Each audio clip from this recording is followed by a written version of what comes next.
Good afternoon. It's Bill Phillips of the Prince George Daily News. I'm here with Leigh Hunsinger-Chang, who is the Green Party candidate for Cariboo-Prince George in the upcoming election. She's new to politics, but not new to the Prince George area. Been around for a while. So we'll just start off with Leigh. If you just tell us a little bit about yourself, who you are, where you're from, and why you're doing this. Sure. Thanks so much, Bill. Thanks for having me. So, I've lived here in Prince George for the last 10 years, for a decade, and I'm a family doctor here in town. I've worked in the emergency department as well, and I've also worked in the medical program and in medical education for the last 10 years. And I've had, excuse me.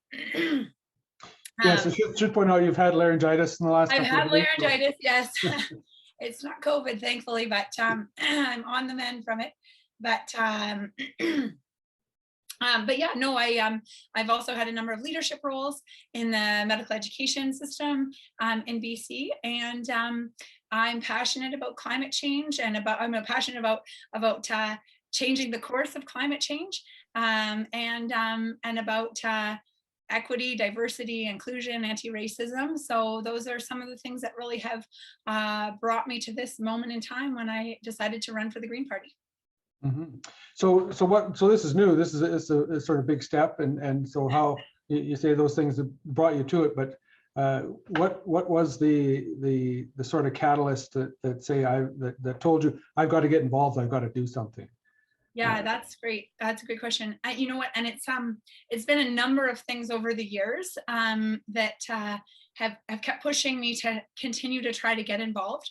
You know, from treating fire evacuees a few years ago, when we had around 10,000 people staying in Prince George who had been evacuated from Williams Lake down to 100 Mile, and just seeing, as a physician, seeing how hard it was on people, and really like making the link between what they were experiencing and climate change. And then after that, every summer, either being worried that we were going to face a horrible fire season, or facing a horrible fire season, just like we did this year. And in the meantime, having children too, and thinking, gosh, like we've got to have a safe, sustainable future for our kids, our grandkids, and future generations. We really need to be thinking forward. And so, I mean, those were a lot of the things. And so I kept looking for ways to get involved. I got involved in at our hospital. We have a green working group, and you know, we look at projects that can help reduce the greenhouse gas emissions from the hospital, make the hospital function more sustainably. And I have a great group of medical staff and other physicians that I work with. And then I think what happened this summer was the IPCC, which is the International Panel on Climate Change, released that report in early August. And the UN Secretary General saying, this is a code red for humanity. Like, we have to do something. And I've made lots of little changes in my own life that I think, okay, you know, how can I do this more sustainably, or what product should I purchase, or, you know, can I bike versus driving? But what it comes down to is that the big polluters are the ones that really need to change their ways, and that's got to come from government. It's got to come from the top down in terms of regulation, and so to really make an impact on climate change, we really need the government and leadership at that level. So when the opportunity came up, I thought, you know what, like, I've got to do this. Right on. So obviously, in your view, the Green Party is the party that can do this. I think that's probably been hammered through a little bit on the debate the other night too. I don't know if you watched that, or and if you did, some of your thoughts on how that transpired. Yeah, I thought the debate went quite well. I thought Annemie Paul did a great job. I think she really, it was an opportunity for Canadians to get to know her too as a leader, and get to know who she is and where she's come from. And I thought it was quite inspiring. And you know, the Green Party that has very ambitious goals for climate change, but they're necessary goals. And we need to be that voice to say to the other parties, yes, you're trying to make a difference, but you're not doing enough. We need to push you to do more. We all need to work together. And that's really the first step, is to treat this like an emergency. We all need to come together across party lines and have a really comprehensive, ambitious plan to get ourselves to net zero by 2050. Mhm. Uh, how do you rationalize that with we're right next door to Alberta that wants to keep pumping oil out? What do you say to Albertans and people even in this riding? There's a lot of people Yeah, involved in oil and gas in this riding. totally. What do you say to them when you say that this has got to change? I mean, I say, yeah, I understand. I have family members that work in oil and gas as well, change is scary and difficult, but it is coming. It has to come, and the approach the Green Party is taking is that it has to be a transition to renewable energy that supports all of those workers in the oil and gas industry, that supports them with retraining, supports them with fair, well-paying jobs, equally well-paying jobs.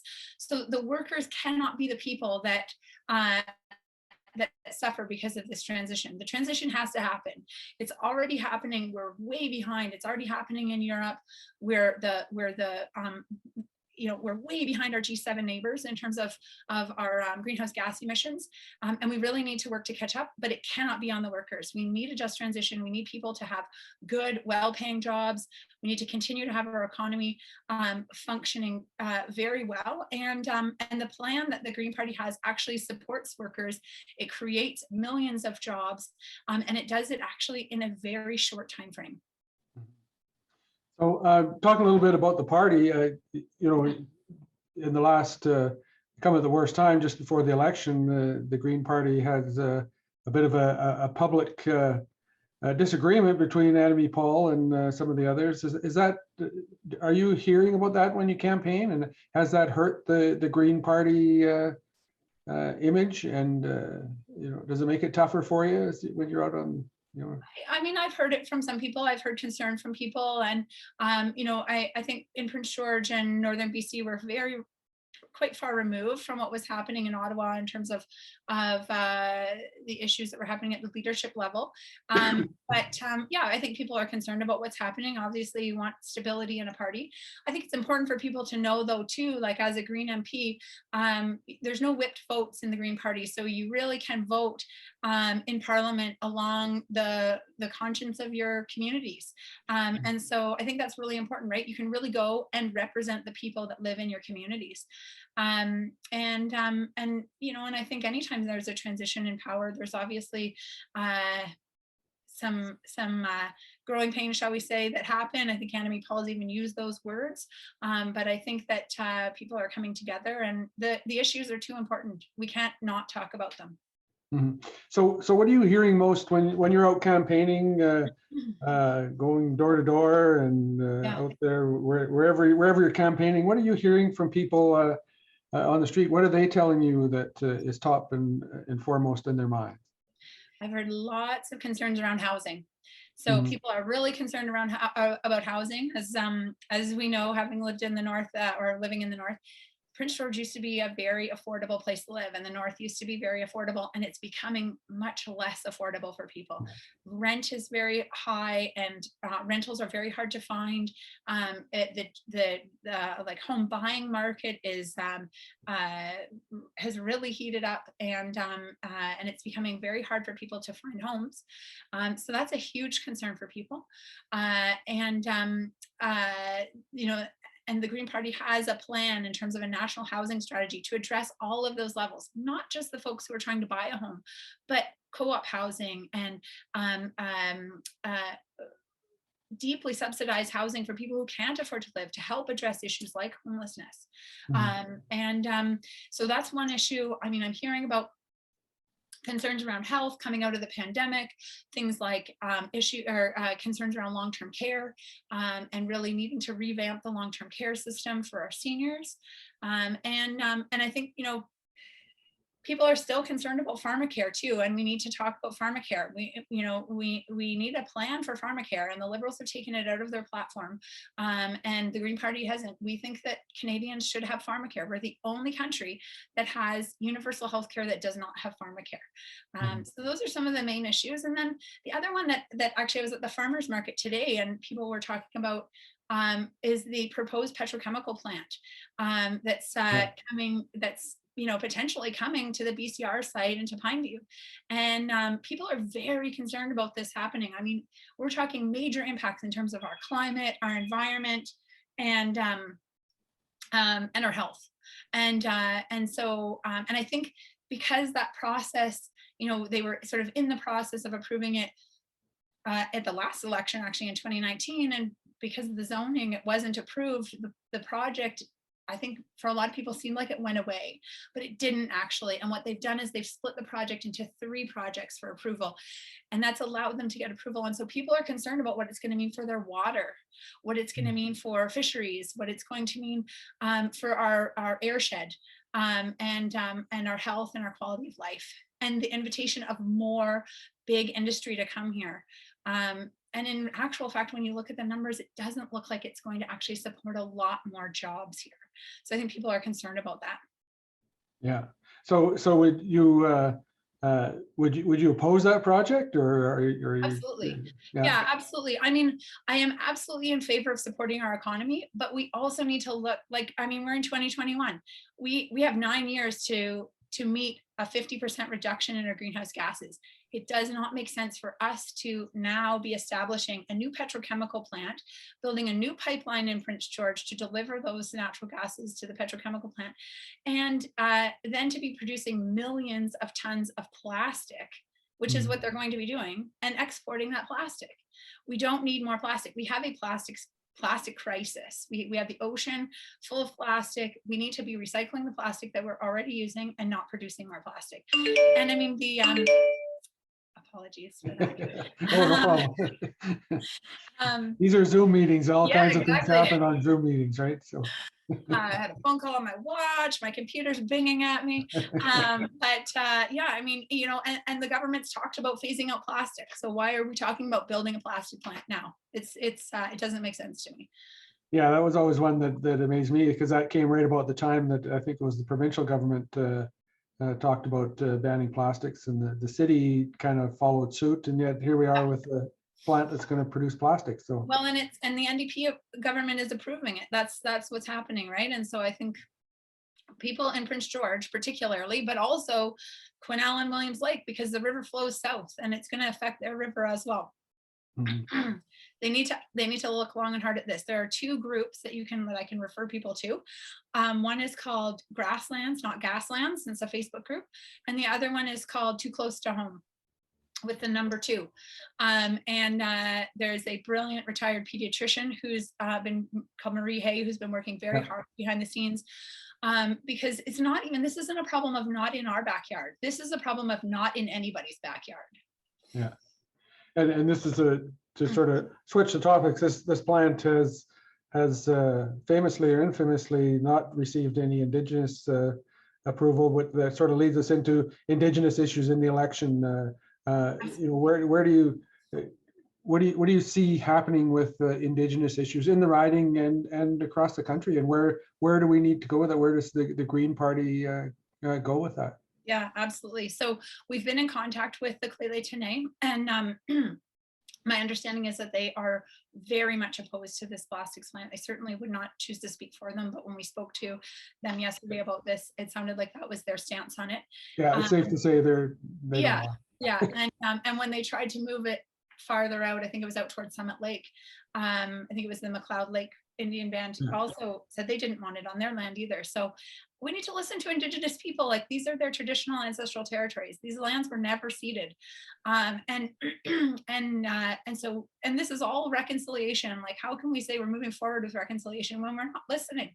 So it's absolutely critical that we continue to move forward with reconciliation with Indigenous people, and move forward on the 94 calls to action from the TRC, from the Truth and Reconciliation report, and from the Missing and Murdered Women and Girls, Indigenous Women and Girls report. And and that means really working with Indigenous leaders and Indigenous communities, and having them be the guide. But this is our responsibility as settlers and colonists. It is our responsibility to move forward with reconciliation, but we need to do that with the guidance and nation to nation consultation with the Indigenous people. It's critical. Do you think we're moving that way with the TRC report? And I think that we've made some strides, but there's a lot of work that still needs to happen. I mean, there's a lot of areas where I think that we need to continue to work. Like when we look at the over-incarceration of Indigenous people in the justice system, we need to ask ourselves why is that the case? And we look at the number of youth that are in the foster care system who are Indigenous, or the fact that in Prince George, the vast number of people who are living with homelessness are Indigenous people. So there is a lot of healing that needs to happen from colonization and from multi-generational trauma, and we need to take responsibility for that and move forward with it. Mm-hmm. Right on. Moving a little bit to your competition, you're going up against a conservative incumbent. Going for he's been there for 6 years. I think it's his third term. So this riding's been conservative for a long time. You got a couple of strong candidates in the Liberal and the NDP as well. So how do you climb that hill and get to the top of that pack? Yeah, it's there's some really good candidates. Actually, we were at the Quesnel Leaders for Candidates Forum this weekend. You know, it was really interesting to hear what people had to say, and there's lots of places where we all intersect, I think, in terms of things that we stand for, things that we believe in, that we want to represent our communities, that we want to support our communities, support our economy. And so I think it's a difficult choice. There are some really good candidates, but I think that what you need to ask yourself is, as a voter, is climate change important to you? And is a just society important to you? And if so, I think in terms of climate change, you know, unfortunately, we cannot rely on the Liberals or the NDP to really deliver on getting us off of fossil fuels. The Liberals bought a pipeline. They bought the Trans Mountain Pipeline. And the number one thing that we need to do in terms of getting off of fossil fuels is no new pipelines, no new gas exploration and fossil fuel exploration. We cannot dig any more fossil fuels out of the ground and burn them. And the Liberals aren't prepared to do that. They're going to use the Trans Mountain Pipeline to pay for other areas of their climate action plan, which doesn't make sense. Those are still going to be greenhouse gases that get emitted into the atmosphere and cause damage for decades to come. So we need to take those billions of dollars that they have committed to the Trans Mountain Pipeline and move them over to transitioning to renewable energy. And the NDP, unfortunately, also has not committed to getting off of fossil fuels, and has not committed to no new pipelines. And the NDP government here in BC has also demonstrated that they are not willing to do that either. So, you know, I think that it is a tough choice, but I think that the choice is clear. If you actually want action on climate change for a sustainable, healthy future, the Green Plan is the only plan that will actually get us there. And in terms of it being a conservative riding, absolutely.